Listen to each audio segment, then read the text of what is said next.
नमस्कार, हम प्रतिमा चौधरी। दोपहर 3 बजे के भोजपुरी समाचार में स्वागत बा। सबसे पहले प्रमुख समाचार। प्रतिनिधि सभा विघटन के विरुद्ध दायर रिट निवेदन की सुनवाई और आई। सर्वोच्च अदालत में पड़ल सभी रिट की सुनवाई संवैधानिक इजलास में होगी।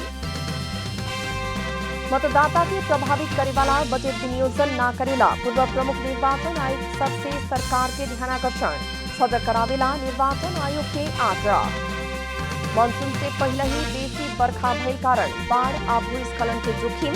सावधानी अपनावे खातिर राष्ट्रीय हित जोखिम न्यूनीकरण तथा व्यवस्थापन प्राधिकरण के अनुरोध। पश्चिम अफ्रीकी देश माली के राष्ट्रपति, प्रधानमंत्री और रक्षा मंत्री द्वारा राजीनामा। सेना के दबाव में राजीनामा देवेला बाध्य। स्पेनिश क्लब विलारियल जितला यूरोपा लीग फुटबॉल की उपाधि। Manchester United cup.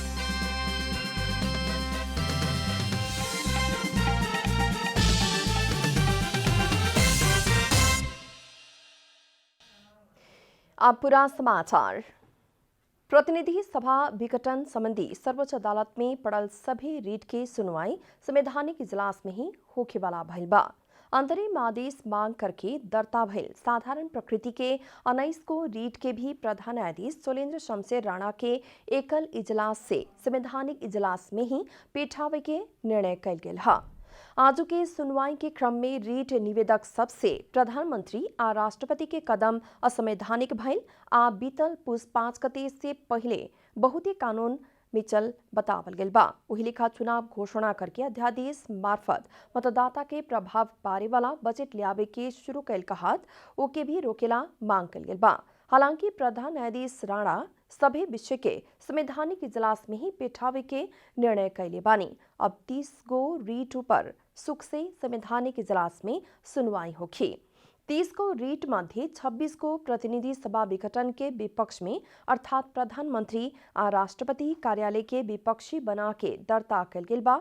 त 4 गो प्रधानमंत्री के कदम ठीक भइल आ चुनाव होखे के पड़ी के मांग करत दर्ता भइल बा।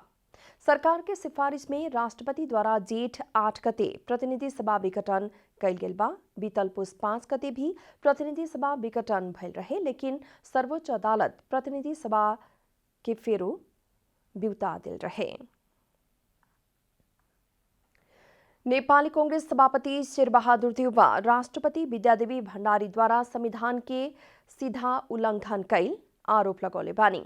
नेपाल प्रेस यूनियन के 31वां स्थापना दिवस के अवसर में आयोजित वर्चुअल कार्यक्रम में आज संबोधन करत देउवा प्रधानमंत्री केपी शर्मा ओली संगे राष्ट्रपति भण्डारी द्वारा भी संविधान के उल्लंघन कैल बतौले बानी।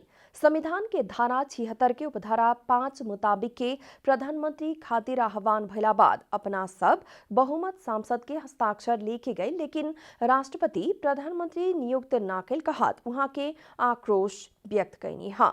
संविधान के उल्लंघन करे वाला प्रधानमंत्री आ राष्ट्रपति के कारण लोकतंत्र ऊपर खतरा उत्पन्न भइल कहत ओकर विरुद्ध में एकजुट होके पड़े में उनकर जोड़ बाटे। सभापति देउवा पार्टी के महाधिवेशन भादो में करे खातिर अपने तैयार रहल आ ओ खातिर सब केहू संगे छलफल करेला भी तैयार रहल सभापति देउवा के कहनाम बाटे।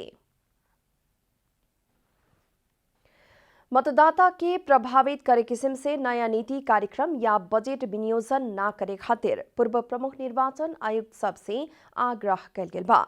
आज संयुक्त विज्ञप्ति जारी करत पूर्व निर्वाचन आयुक्त सबसे स्वच्छ, स्वतंत्र और निष्पक्ष निर्वाचन खातिर समान प्रतिस्पर्धा के सिद्धांत के ख्याल करेला सरकार के ध्यानाकर्षण करावल गेल बा।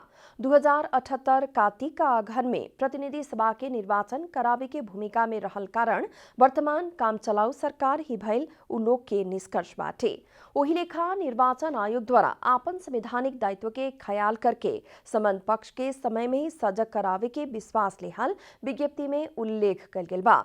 संयुक्त विज्ञप्ति में पूर्व प्रमुख निर्वाचन आयुक्त सब सूर्य प्रसाद श्रेष्ठ, भोजराज पोखरेल, नीलकंठ उप्रेती, डॉक्टर अयोधी प्रसाद यादव आ कार्यवाहक पूर्व प्रमुख निर्वाचन आयुक्त दोलख बहादुर गुरुङ के हस्ताक्षर बाटे।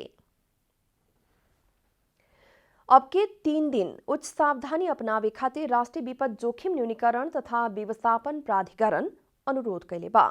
मानसून शुरू होखे से पहले ही बहुते बरखा भइल कारण बाढ़ आ भूस्खलन के जोखिम भइला से अब के 3 दिन उच्च सतर्कता अपनावेला प्राधिकरण अनुरोध कैले बा। पश्चिम बंगाल की खाड़ी में विकसित भइल चक्रवात यास के कारण आज जेठ 13 गते से 15 गते तक देश के अधिकांश हिस्सा में बरखा होखे के संभावना रहल उल्लेख करत प्राधिकरण नागरिक के विशेष ध्यान देवेला आ जरूरी तैयारी में रहेला सरकार वाला निकाय के भी आग्रह कैले बा। अभी वो चक्रवात समुद्र से जमीन तरफ प्रवेश करके उत्तर पश्चिम बढ़े के क्रम में रहल प्राधिकरण जनौले बाटे। उससे कुछ दिन मौसम में असर पड़े वाला कारण सतर्कता अपनावेला अनुरोध कैल गेल प्राधिकरण जनौले बा। जल तथा मौसम विज्ञान विभाग के मुताबिक जेठ 13 गते से लेके 15 गते तक प्रदेश नंबर 1, 2, बागमती प्रदेश, गंडकी प्रदेश और लुम्बिनी प्रदेश के कुछ जगह में भारी बरखा के भी संभावना बाटे। तराई में बहुते भारी बरखा ठनका पड़े के आ ज्यादा हवा बिहार के चलते क्षति हो सके के संभावना रहल भी जनावल गइल बा। कर्णाली या सुदूर पश्चिम प्रदेश में 1-2 स्थान में मेघ गर्जन सहित ठनका पड़े के आ मध्यम बरखा के भी संभावना बाटे। गंडकी, बागमती आ प्रदेश के हिमालय आ उच्च पहाड़ी क्षेत्र में कुछ जगह में हल्का से लेके मध्यम हिमपात आ बरखा के संभावना रहल भी जनावल गइल बा। भोजपुरी समाचार में आप छोट विश्राम।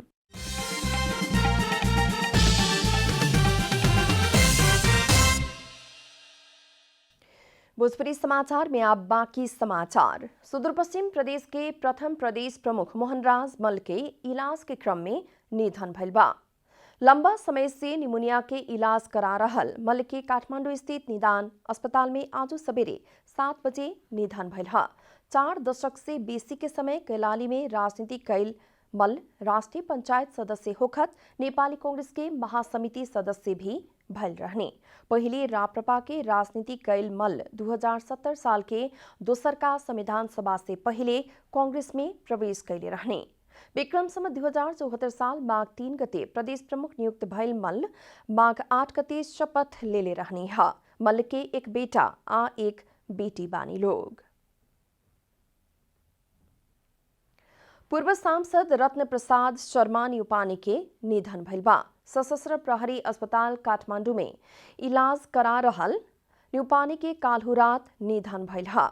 शुरू में कोरोना संक्रमण के चलते बीमार भइल न्यूपाने बाद में फेफड़ा में न्यूमोनिया होके गंभीर बीमार भइल रहने। वैशाख 23 गते वीरेंद्र प्रहरी अस्पताल काठमांडू में इलाज खातिर भर्ना भइल न्यूपाने के हालत गंभीर भइला बाद सशस्त्र प्रहरी अस्पताल के आईसीयू में राखल गेल रहे। अवस्था और गंभीर भइला बाद न्यूपाने के 10 दिन से वेंटिलेटर में राखल गेल रहे। छेड़ागाड़ नगरपालिका 6 सुबा नाउली के न्यूपाने विक्रम संवत 2056 के प्रतिनिधि सभा सदस्य में एमाले के तरफ से जाजरकोट क्षेत्र नंबर 2 से निर्वाचित भइल रहने। अभी एमाले के कर्णाली प्रदेश समिति सदस्य, एमाले निकट किसान महासंघ के केंद्रीय उपाध्यक्ष और कर्णाली प्रदेश के इंचार्ज के भूमिका में उहाँ के रहनी है। दोसरका चरण के कोविड-19 संक्रमण बढ़ते गेला बाद सशस्त्र प्रहरी बल नेपाल छिन्नमस्ता गणवाहिनी मुख्यालय प्रदेश नंबर 2 महोत्तरी द्वारा नेपाल भारत सीमा क्षेत्र में कड़ाई करके उच्च सतर्कता अपनावल गइल बा। भारतीय के सीमा क्षेत्र से नेपाल आबे ना देवेला प्रदेश 2 के 8 जिला के दक्षिण क्षेत्र में रहल सीमा नाका में उच्च सतर्कता अपना के आवत जावत में कड़ाई कैल गेल है।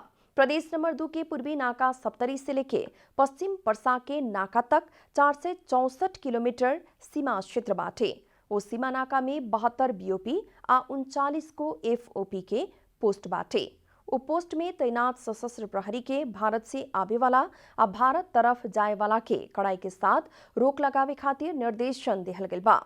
इस संबंध में सहयोग करे खातिर भारतीय समकक्षी संगे भी नियमित समन्वय करे के जथाभावी नेपाल प्रवेश करे वाला के फिरता पिठावे के लगावल गेल भी जनावल गेल बा। ओई लेखा जबरदस्ती प्रवेश करे वाला के कार्यवाही करे के, सीमा क्षेत्र के खुद स्वयं नियमित निरीक्षण करे के, आपराधिक गतिविधि नियंत्रण करे के, भारत से कोनो सामान आवे ना देवे जैसन कार्य करके सीमा क्षेत्र में कड़ाई कैल गेल बतावल गेल बा।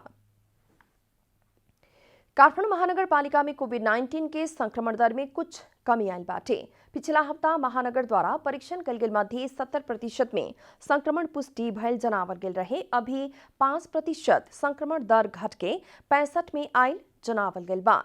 पिछला हफ्ता सब में अत्यधिक रूप में कोरोना संक्रमित बढ़ला बाद महानगर बीतल शनिचर से स्वाब संकलन खातिर 5 को केंद्र बढ़ा के हर दिन 16 को स्थल तय करके परीक्षण के तीव्रता दिले बा। अभी महानगर के 32 को वार्ड से ही हर दिन 600 जने के परीक्षण होखेला। हाल तक महानगर पालिका में 59,445 जने कोरोना वायरस से संक्रमित भइल बाड़न सन। ओमध्ये 47,997 ठीक भइल भी जनावल गेल बा। हाल 11,043 सक्रिय संक्रमित बाड़न सन। सबसे बेसी वार्ड नंबर 32 में 5,541, वही लेखा वार्ड नंबर 16 में 5,352 बाड़न सन। तो सबसे कम वार्ड नंबर 18 में 252 जने में कोरोना पुष्टि भइल बा। कोरोना संक्रमण के ही चलते अभी तक 4 से 5 जने के जान जा चुकल बा। महानगर में अभी संक्रमित मध्ये 10,368 जने होम आइसोलेशन में बानी, तो 128 जने संस्थागत आइसोलेशन में, अब 546 जने अस्पताल में इलाज करा रहल बाटे लोग। अब आर्थिक समाचार।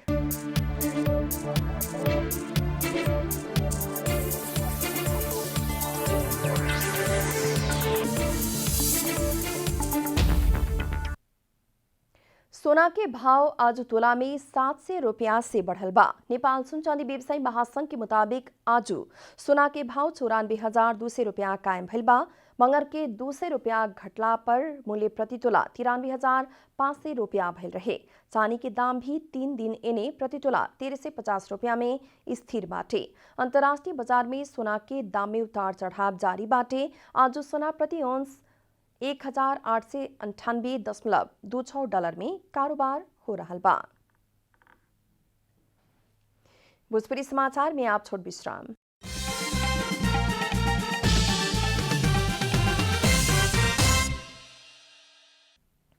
आप खेलकूद समाचार।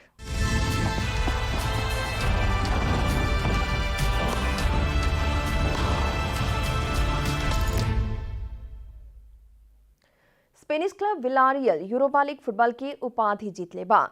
बुध के रात भइल फाइनल में इंग्लिश क्लब मैनचेस्टर यूनाइटेड के टाई ब्रेकर में हरावत विलारियल उपाधि जीतला खा।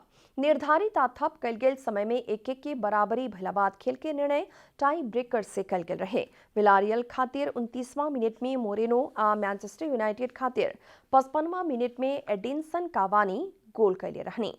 दोनों तरफ से थप गोल होके ना सकला बाद भइल टाई ब्रेकर में विलारियल 11-10 से जीतल हा। विलारियल के इतिहास में पहिलका बार प्रमुख उपाधि जीतल गयल हा। अंत में प्रमुख समाचार फिर एक बेर।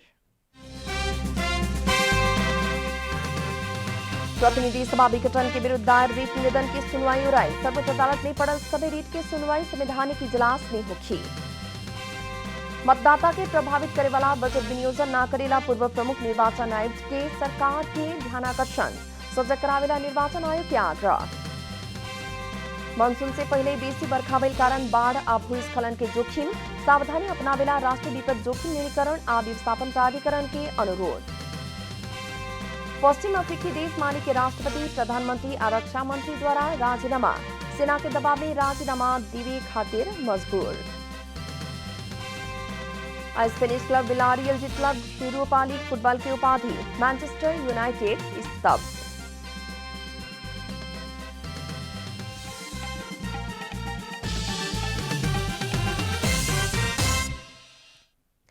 भोजपुरी समाचार अभी खातिर इतना ही। जनता द्वारा जनता खातिर प्रसारित जनता टेलीविजन के कार्यक्रम सब अपने यूट्यूब, ट्विटर, फेसबुक और हमने के वेबसाइट जनतासमाचार.com में भी पढ़ आ देख सकतानी लोग।